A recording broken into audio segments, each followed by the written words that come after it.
नमस्कार दोस्तों, मैं डॉक्टर विनायक साहू स्वागत करता हूं अपने YouTube चैनल में। कुछ देर पहले मैंने सीजी सेट 2024 के सॉल्यूशन का पार्ट 1 डाला था। उसमें मैंने 20 क्वेश्चन आप लोगों को सॉल्व कराए थे। ज़्यादातर वो रिलेटेड थे इनऑर्गेनिक केमिस्ट्री से। अभी मैं आपके लिए लेकर आया हूं ऑर्गेनिक केमिस्ट्री और इनऑर्गेनिक केमिस्ट्री के मिक्स्ड, थोड़े फिजिकल के क्वेश्चन, मिक्स्ड क्वेश्चंस हैं और मैं इनको डिटेल वे में आपको समझाने वाला हूं। जैसे कि ऑर्गेनिक का कोई क्वेश्चन है तो उसको डिटेल्ड वे में हम लोग कैसे सॉल्व करेंगे, आरएस है तो आरएस को कैसे निकालेंगे, तो इसको मैं डिटेल्ड वे में सॉल्व करवाने वाला हूं। आपको ऐसे आंसर ये होगा बता के जाने वाला नहीं हूं, थोड़ा टाइम लगेगा लेकिन आप पूरे अच्छे तरीके से उसको समझेंगे तो देखेंगे सॉल्यूशन हम लोग कैसे करते हैं। और आप लोग नया वीडियो आते हैं तो आप लोगों को पता चल जाए, उसके लिए सब्सक्राइब करेंगे चैनल को और बेल आइकॉन को प्रेस करेंगे जिससे नया वीडियो डलते ही आपके पास नोटिफिकेशन चले जाए। टेलीग्राम चैनल का लिंक मैं आप लोगों को डिस्क्रिप्शन बॉक्स में दे रहा हूं, उससे टेलीग्राम चैनल जरूर ज्वाइन कर लीजिए। नया वीडियो, नए नोट्स आपके लिए अवेलेबल रहेंगे। चलिए भाई सॉल्यूशन करते हैं अपन। चलिए 60th नंबर का क्वेश्चन है, ये सेट डी है जो मेरे पास अवेलेबल है। चलिए क्या बोल रहा है, in a cubic crystal the HKl planes where all the HKl are odd oblique even। क्या बोल रहा है, या तो odd या even। Reflections are observed in the X-ray diffraction pattern the brevis lattices। अरे सबको पता है, जिसने सॉलिड स्टेट थोड़ा भी एक बार पढ़ के निकला है भैया, ओनली ऑड और ओनली इवन HKl वैल्यूज में XRD कौन देता है भैया, FCC देता है यार। कौन देता है, FCC देता है। वन लाइनर क्वेश्चन है। अब आइए देखो क्या पूछा है, which of the following atoms molecules would show both rotational and vibrational spectra। Rotational and vibrational spectra, तो रोटेशनल स्पेक्ट्रा शो करने का कंडीशन क्या है भैया, परमानेंट डाइपोल मोमेंट। रोटेशन क्या है, रोटेशन स्पेक्ट्रा कौन शो करता है, परमानेंट डाइपोल मोमेंट। अरे परमानेंट डाइपोल मोमेंट कैसे देखोगे आप, मॉलिक्यूल पोलर होना चाहिए यार। परमानेंट डाइपोल मोमेंट देखने आता है, नहीं आता है तो मेरा वीडियो जाके आप लोग देख लेंगे, जहां पर मैंने वेस्पर थ्योरी पढ़ा है वहां पर डाइपोल मोमेंट भी आप लोगों को सिखाया है। और आईआर स्पेक्ट्रा कौन देता है, मतलब रोटेशनल स्पेक्ट्रा वो देते हैं जिनमें परमानेंट डाइपोल मोमेंट होता है, पोलर मॉलिक्यूल देते हैं। आईआर स्पेक्ट्रा कौन देता है, तो आईआर को पहचानने का बहुत आसान तरीका है, होमोडाई एटॉमिक मॉलिक्यूल को छोड़कर सब मॉलिक्यूल आईआर देते हैं। होमोडाई एटॉमिक मतलब N2 H2 X2, होमोडाई एटॉमिक मतलब सेम टाइप के दो ऐसे दिख जाए ना, चाहे A2 हो चाहे B2 हो, ऐसे दिख जाएंगे, ऐसे मॉलिक्यूल आईआर नहीं देंगे, बाकी सब आईआर देंगे। तो देखो N2 है क्या, इसमें काटो तो इसको, ये आर्गन ये है क्या, हाँ देखो ये आर्गन HCl, ये SF6। तो यहाँ पर क्या है भैया, यहाँ पर SF6 जो है ना क्या है, ऑक्टाहेड्रल है। ऑक्टाहेड्रल और परफेक्ट ऑक्टाहेड्रल है SF6, इसलिए ये ऑप्शन कट जाएगा क्योंकि वो रोटेशनल नहीं देगा। इसका जो डाइपोल मोमेंट होगा जी वो क्या आएगा, 0 आएगा।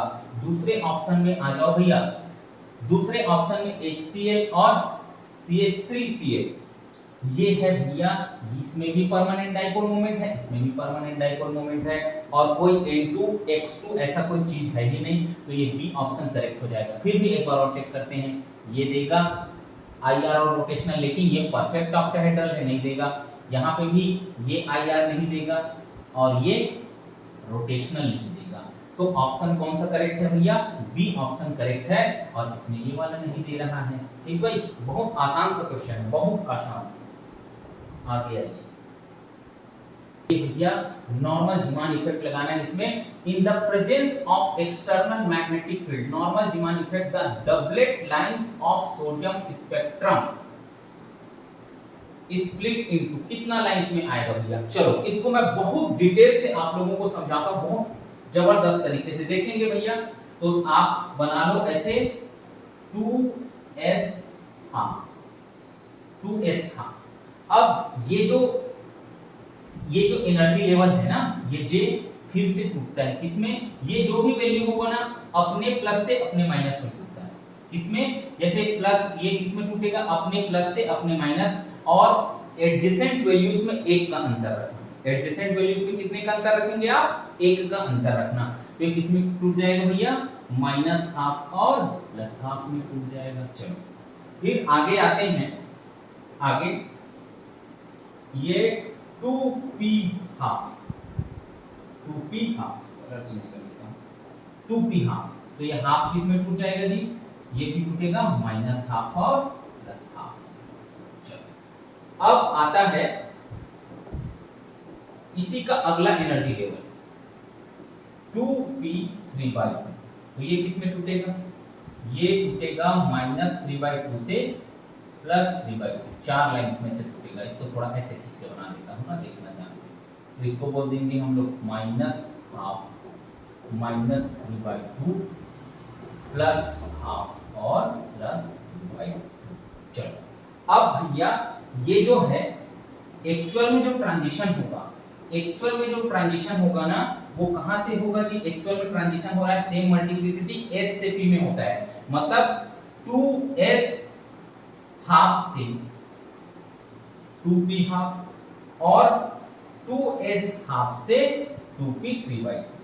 तो जो ट्रांजिशन के लिए सिलेक्शन रूल है वो क्या कहता है, ये जो स्पिन मल्टीप्लिसिटी है वो क्या होना चाहिए, सेम होना चाहिए। स्पिन मल्टीप्लिसिटी क्या होना चाहिए, सेम होना चाहिए। और ट्रांजिशन हमेशा क्या होना चाहिए, L = 1 में होना चाहिए। L = ±1 लपोटे सिलेक्शन रूल, मतलब S से P टर्म में जा सकता है, P से D में जा सकता है, D से F में जा सकता है, ऐसे ही F से D में, D से P में, P से S में जा सकता है। ठीक, तो S से दोनों ट्रांजिशन अराइज होंगे, S से P हाफ में और S से P3/2 में। P हाफ से P3/2 नहीं जाएगा भैया, सेम टर्म में ट्रांजिशन नहीं होगा।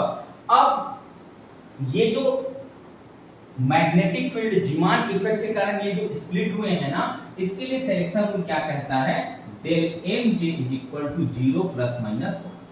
क्या बोलता है, del mj 0 ± 1। अब मैं क्या कर रहा हूं, इस स्प्लिटेड एनर्जी लेवल से इनके बीच ट्रांजिशन करा के नंबर ऑफ लाइंस गिनता हूं। देखना, इसको ले जा रहा हूं, पहले इनमें करा लेंगे, -हाफ से -हाफ जाएगा, क्योंकि -हाफ दोनों में अंतर कितना है, 0, और एक ट्रांजिशन क्या है, अलाउड है। एक लाइन हो गया, -हाफ से +हाफ, कितने का अंतर हो गया भैया, एक का अंतर। del mj कौन कौन सा अलाउड है बोला हूं, 0 ± 1 का अंतर होगा तो अलाउड है। 0, ये देखो -हाफ से -हाफ एक लाइन, -हाफ से +हाफ दो लाइन, तो इसके लिए दो लाइन यहां लिख देता हूं ना, याद करने के लिए। फिर देखो +हाफ से -हाफ कितने का अंतर है, एक का अंतर है, अलाउड है, एक लाइन हो गया। +हाफ से +हाफ कितने का अंतर हो गया, 0 का अंतर हो गया, ये दो लाइन इसके लिए भी हो गया भैया। अब हम क्या कराएंगे, इनका एक एक टर्म का इनमें ट्रांजिशन कराएंगे। देखना, -हाफ से -हाफ अंतर कितना है, 0, मतलब अलाउड है। -हाफ से 3/2 कितने का अंतर है भैया, -हाफ और -3/2 एक का अंतर है, अलाउड है। कितना लाइन हो गया, दो लाइन। अब -हाफ से +हाफ कितने का अंतर है, कितने का अंतर है भाई, एक का अंतर है, कितना लाइन हो गया जी, 3 लाइन। अब देखो -हाफ से +3/2 नहीं ले जा सकते, ज्यादा का अंतर हो जाएगा। -हाफ से +3/2 आप नहीं ले जा सकते, ज्यादा का अंतर हो जाएगा, है ना, इसलिए हम लोग -हाफ से 3/2 नहीं ले जा रहे हैं, दो का अंतर हो जा रहा है वहां पे। चलो अब हम लोग +हाफ से कराते हैं, +हाफ से +हाफ 0 का अंतर है, एक लाइन। +हाफ से +3/2 एक का अंतर है, दो लाइन हो गया। +हाफ से -हाफ कितने का अंतर, एक का अंतर, कितना लाइन हो गया टोटल, 3 लाइन।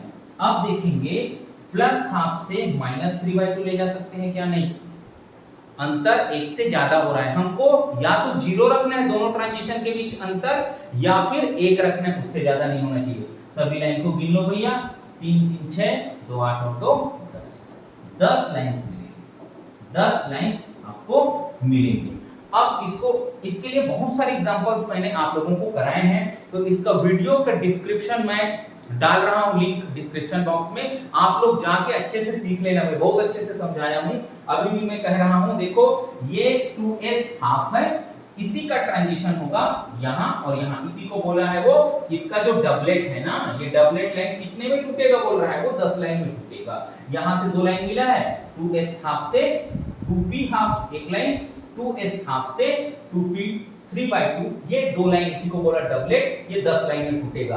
पहले ये माइनस हाफ का ट्रांजिशन यहां, फिर यहां कराए 2 लाइन आया, फिर माइनस हाफ वाले का ट्रांजिशन यहां कराए तो 3 लाइन, फिर प्लस हाफ वाले का ट्रांजिशन यहां और यहां कराए 2 लाइन, फिर प्लस हाफ वाले का ट्रांजिशन पूरे यहां कराए प्लस हाफ प्लस 3/2 और माइनस हाफ।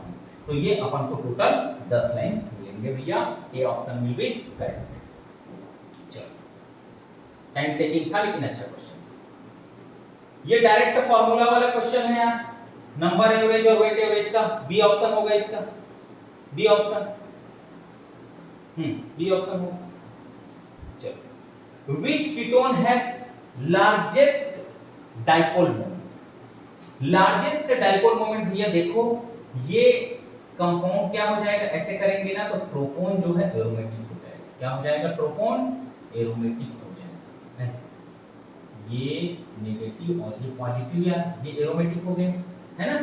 अब बाकी कंपाउंड, ये एंटी एरोमेटिक हो रहा है, ये नॉन एरोमेटिक हो रहा है, ये एरोमेटिक हो रहा है। क्या हो रहा है भैया? ये एरोमेटिक हो रहा है। देखो ये भी क्या हो रहा है? एरोमेटिक। दोनों एरोमेटिक हो रहा है तो इस बॉन्ड को हम लोग शिफ्ट करा सकते हैं। अब देखेंगे ये पॉजिटिव चार्ज ज्यादा टाइम तक कहां मेंटेन रहेगा? तो यहां मेंटेन रहेगा यार, इसलिए इसका डाइपोल मोमेंट क्या होता है? ज्यादा होता है। तो ये प्रोपोन जो है ना, उसका डाइपोल मोमेंट भैया ज्यादा होता है। आगे आ जाओ। ये बहुत अच्छा क्वेश्चन है जी। देखिए इसको पूरा मैकेनिज्म से आप लोगों को सिखाता हूं मैं। क्या बोल रहा है? तो major product formed in the following reaction is, ये क्या बोला है? R4 tertiary butyl cyclohexene. तो पहले आप साइक्लोहेक्सीन बनाएंगे, तो भैया मैं साइक्लोहेक्सीन आप लोगों के लिए बनाता हूं। देखो साइक्लोहेक्सीन बना रहा हूं, ये देखो, बिल्कुल ध्यान से सीखना भाई, टाइम लेके, इसलिए 8 10 12 क्वेश्चन करेंगे लेकिन बहुत अच्छे से सीखेंगे, देखना ध्यान से। ये साइक्लोहेक्सीन बन गया। अब चौथे पोजीशन पे लगाना है, तो देखो 1 2 3 और चौथे पोजीशन पे। अब चौथे पोजीशन पे वेज पे लगाऊं कि डैश पे लगाऊं? तो भैया डैश पे लगा लेते हैं। किस पे लगा लेते हैं? डैश पे लगा लेते हैं। कौन सा ग्रुप? ये ग्रुप है, इसी को मैं टीपी लिख दिया हूं, टर्सरी ब्यूटाइल। तो डैश पे हम लोग क्या लगाए हैं? डैश पे क्या लगाए हैं? टर्सरी ब्यूटाइल लगाए हैं। तो वेज पे क्या आ जाएगा जी? वेज आ जाएगा, है ना। अब इसका आरएस निकाल लेना भैया। इसका आरएस निकाल के अपन देखते हैं कि आर आ रहा है कि नहीं। तो देख लो भैया, आर आ रहा होगा तब स्ट्रक्चर सही है, नहीं आएगा तो इसको किस में कन्वर्ट कर देना? इसको वेज और इसको डैश में कर देना। ठीक है, चलो। तो प्रायोरिटी दो, ये चौथा प्रायोरिटी वाला भैया है ना, ये पहला प्रायोरिटी वाला है। और ये देखो, ये क्या हो जाएगा? दूसरा प्रायोरिटी, और ये तीसरा। देखो भाई, प्रायोरिटी रूल आपको आता होगा, नहीं है तो मेरा आरएस नोमेनक्लेचर का वीडियो देख लेना। पहला और हाइड्रोजन लोएस्ट प्रायोरिटी चौथा, ये दूसरा और ये तीसरा। चलो घुमाओ, 1 2 3, 1 2 3। कैसे घूम रहे हैं? 1 2 3, घड़ी की उल्टा दिशा में घूम रहे हैं, एंटी क्लॉकवाइज भाई, ऐसे दिख रहे हैं। तो क्या हो जाएगा जी? एस हो जाएगा। लेकिन लास्ट प्रायोरिटी का एटम कहां है भैया? लास्ट प्रायोरिटी का एटम वेज में है, इसलिए रिजल्ट को क्या करेंगे? रिवर्स करेंगे। ये नियम आपको पता होना चाहिए। तो क्या आ जाएगा? कॉन्फ़िगरेशन आर आ जाएगा। मतलब मैं जो स्ट्रक्चर बनाया हूं ना, वो सही है। अगर नहीं आता तो बस टर्सरी ब्यूटाइल को डैश की जगह वेज में जोड़ लेता है। चलो, अब हम लोग अब रिएक्शन कराएंगे। अब हम लोग क्या करेंगे? रिएक्शन कराएंगे। रिएक्शन कराएंगे। देखो,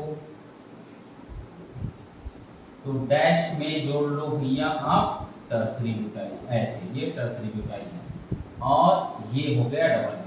अब Br2 का रिएक्शन कराते हैं। ठीक है, अब डैश में क्या है? क्राउडिंग है। तो Br2 कहां से आएगा भैया? Br2 किधर से आएगा?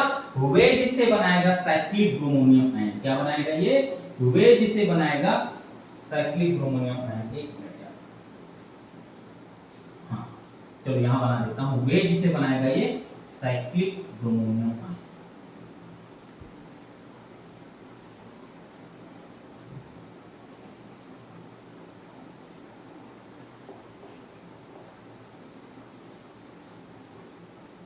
लेजर काम नहीं कर रहा है।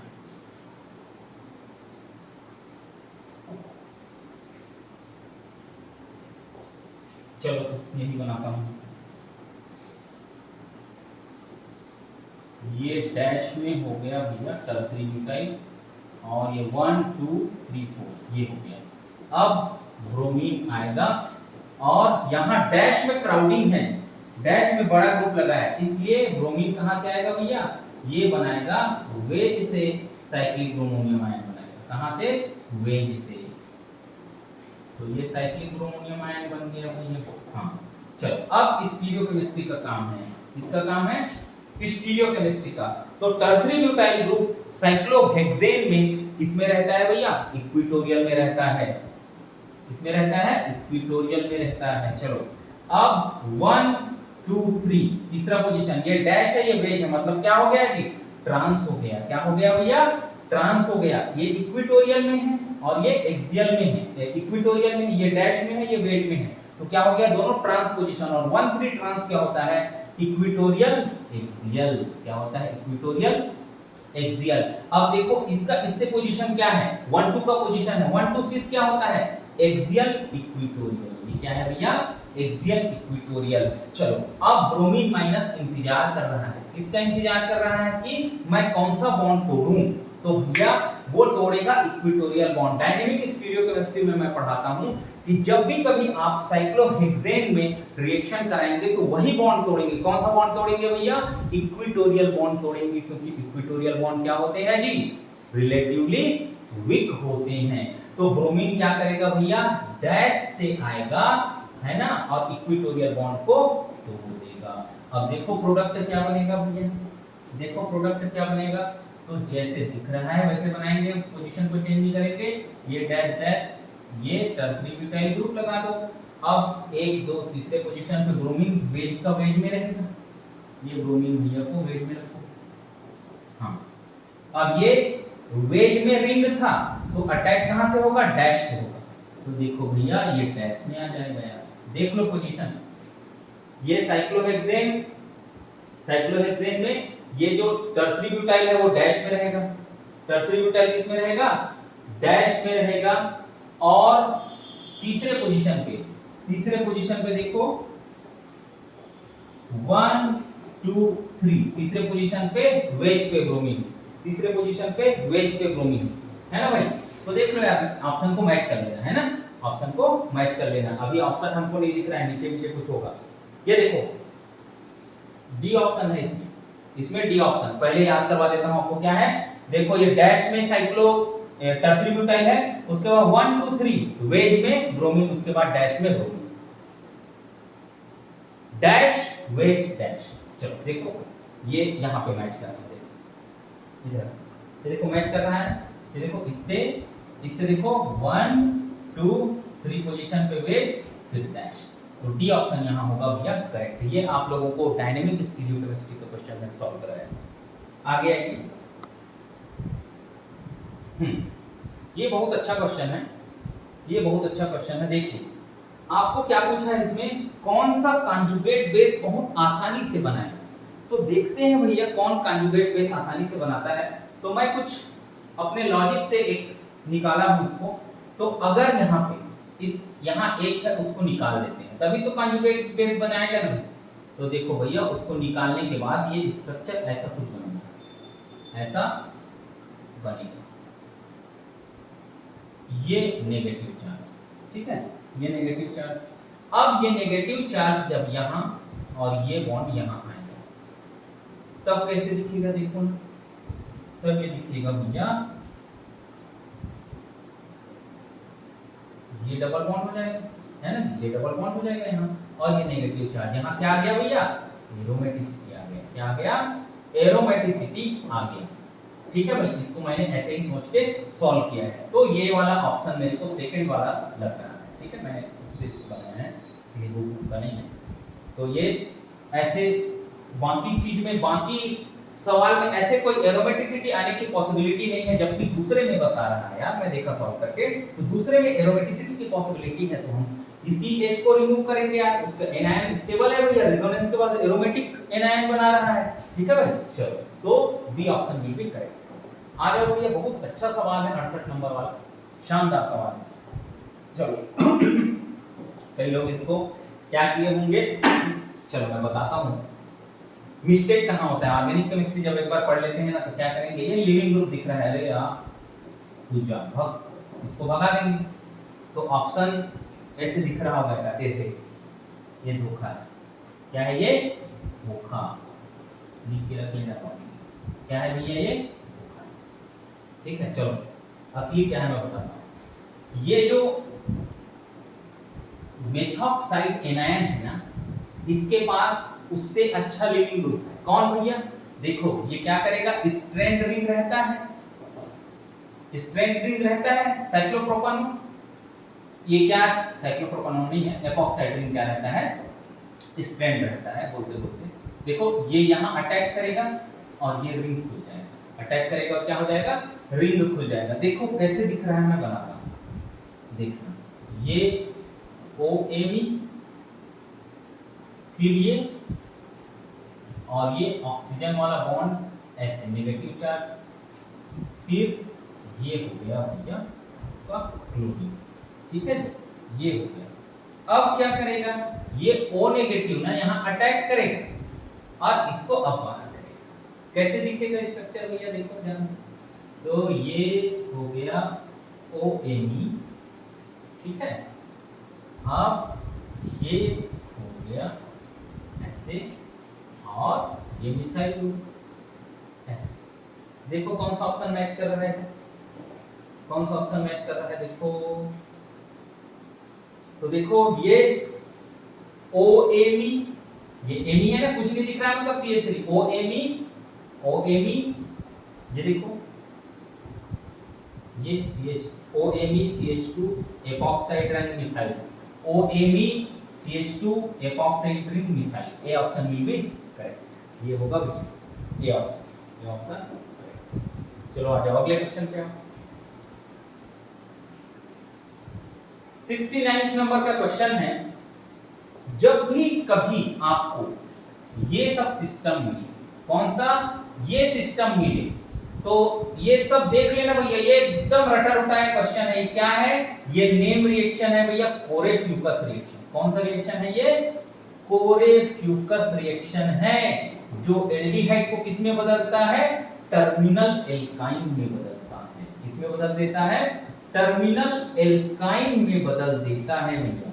ठीक, इसका मैकेनिज्म मैं नहीं बताऊंगा आपको, इसका वीडियो मैं डिस्क्रिप्शन बॉक्स में दे दूंगा भैया, आप देख लेना। कोरेफ्यूकस रिएक्शन, कोरेविंटर रिएक्शन है ना, कोरेफ्यूकस, कोरेविंटर, एस्केनमोर फ्रैगमेंटेशन, सपाइरो रिएक्शन, ये सारे रिएक्शन आपको आने चाहिए, क्योंकि अब सेट का लेवल ना अब स्टेट लेवल के एग्जाम जैसा नहीं रहा यार। इस बार दिखा दिया सेट ने कि लेवल भैया नेट गेट तक जाएगा और ले गया है। वही देखो ना सवाल को, ये कोरेफ्यूकस है तो इसको किसमें बदल देना, टर्मिनल एल्काइन। देख रहे हो कहां दिख रहा है टर्मिनल एल्काइन, ये है भैया ए ऑप्शन, ये है टर्मिनल एल्काइन। कौन सा रिएक्शन है ये, कोरेफ्यूकस। जैसे मेरे को देखते ही समझ आ गया ये कोरेफ्यूकस है, यहां मैं टर्मिनल एल्काइन देखूंगा। ऐसा आप कब कर पाएंगे, आप जब बार-बार चीजों को पढ़ेंगे, उसको प्रैक्टिस करेंगे, तब आपको रिएक्शन देखते ही समझ आ जाएगा कि ये कोरेफ्यूकस है, ये एस्केनमोर फ्रैगमेंटेशन है, तो ये स्मिथ रिएक्शन है, तो ये और कुछ है, तो ये हाफमैन ब्रोमामाइड रिएक्शन है, ये बैकमैन्स रीअरेंजमेंट है। चलिए आगे आइए।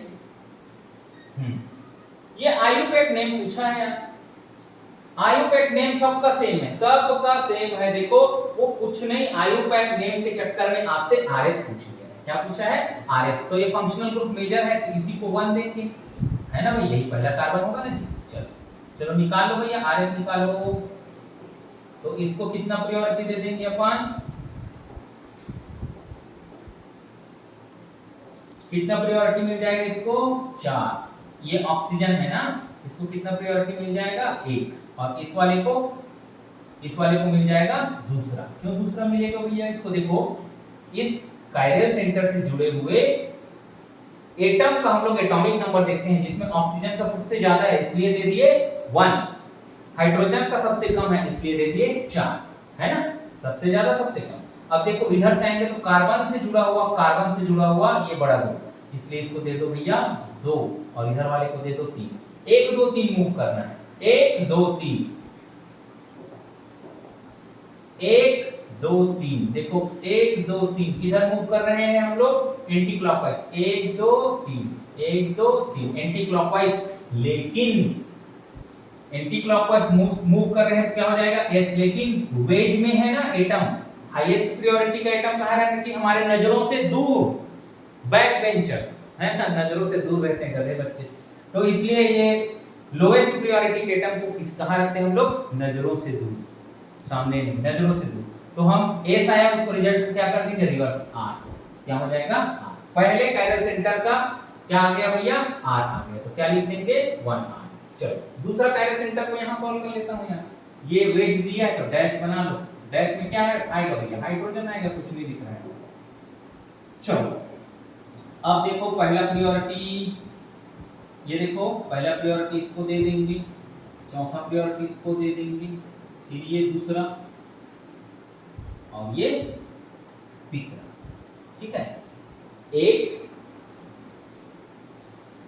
हाँ चलो पहला प्रायोरिटी फिर दूसरा फिर तीसरा, 1 2 3 1 2 3, क्या हो जाएगा भैया ये आर हो जाएगा यार, क्यों आर हो रहा है, क्लॉकवाइज रोटेशन हो रहा है, 1 2 3 क्या हो रहा है, क्लॉकवाइज रोटेशन, 1 2 3 क्लॉकवाइज रोटेशन हो रहा है, लास्ट प्रायोरिटी का एटम कहां है भैया, डैश में, तो 1 आर और 3 आर, 1 आर और 3 आर वाला जो ऑप्शन है आपका सही हो जाएगा, तो 1 आर 3 आर पहले से 1 आर 3 आर, देखो फिर ये 1 s 3 s दिया है, 1 r 3 s दिया है, 1 s 3 r दिया है, 1 r 3 r, ये ऑप्शन में भी करेक्ट। चलो आगे आ 71 नंबर का सवाल देखिए भैया क्या बोल रहे हैं, चलो ये देखो, ये डबल बॉन्ड N2 जब मैंने आप लोगों को कार्बीन पढ़ाया भैया और ऐसा हीट दे दे तो क्या बनता है, यहाँ पर कार्बीन बनता है, क्या बनता है, कार्बीन बनता है, और ये जो एल्कीन दिया है वो कैसा है भैया, सिस, एल्कीन दिया है वो कैसा है, सिस। अगर रिएक्शन सिंगलेट कार्बीन के थ्रू होता, अगर रिएक्शन सिंगलेट कार्बीन के थ्रू होता ना, तो ये दोनों ग्रुप सेम तरफ रहते, ये दोनों ग्रुप किधर रहते, सेम तरफ रहते, लेकिन एक प्रोडक्ट में सेम तरफ है और दूसरे प्रोडक्ट में अपोजिट है, मतलब ये रिएक्शन किससे किससे हुआ है भैया, ट्रिपलेट कार्बन से, किससे हुआ है, ट्रिपलेट कार्बन से हुआ है ना, तो सिंगलेट कार्बन से नहीं हुआ है, पहला स्टेटमेंट वैसे गलत हो गया, सिंगलेट कार्बन से होता तो रिएक्शन क्या होता, स्टीरियो स्पेसिफिक होता, एक ही प्रोडक्ट मिलता, it is an example of stereo specific reaction, नहीं है, स्टीरियो स्पेसिफिक रिएक्शन में एक ही प्रोडक्ट बनता है, मैकेनिज्म कंसर्टेड है, नहीं है भैया, कंसर्टेड कंसर्टेड, सिंगलेट भी रिएक्ट कर रहा है, उसके बाद कोलिजन के बाद दूसरा ट्रिपलेट कार्बन भी रिएक्शन कर रहा है, सिंगलेट कार्बन भी रिएक्शन कर रहा है, तब दोनों एमी की किधर है, सेम साइड है, ट्रिपलेट कार्बन जब रिएक्शन करेगा दोनों कार्बन क्या हो जाएगा भैया, मतलब दोनों जो प्रोडक्ट है, तो दोनों ग्रुप अलग अलग साइड होंगे, तो सिंगलेट और ट्रिपलेट दोनों इसमें मिक्स्ड हैं, the product 1 and 2 are diastereomers of each other, ये चीज सही है यार, ये मेजर प्रोडक्ट है, माइनर है, दोनों क्या है, क्या रिलेशन दिख रहा है, दोनों मिरर इमेज नहीं दिख रहे हैं, सिर्फ एक ग्रुप का स्टीरियो अलग है, ये वेज में है और इधर है डैश में, मतलब हम क्या बोल सकते हैं, दोनों जो प्रोडक्ट है ना एक दूसरे के क्या है, ये डाइस्टीरियोमर्स हैं, कैसे है भैया, दोनों प्रोडक्ट एक दूसरे के डाइस्टीरियोमर्स हैं, D option will be correct.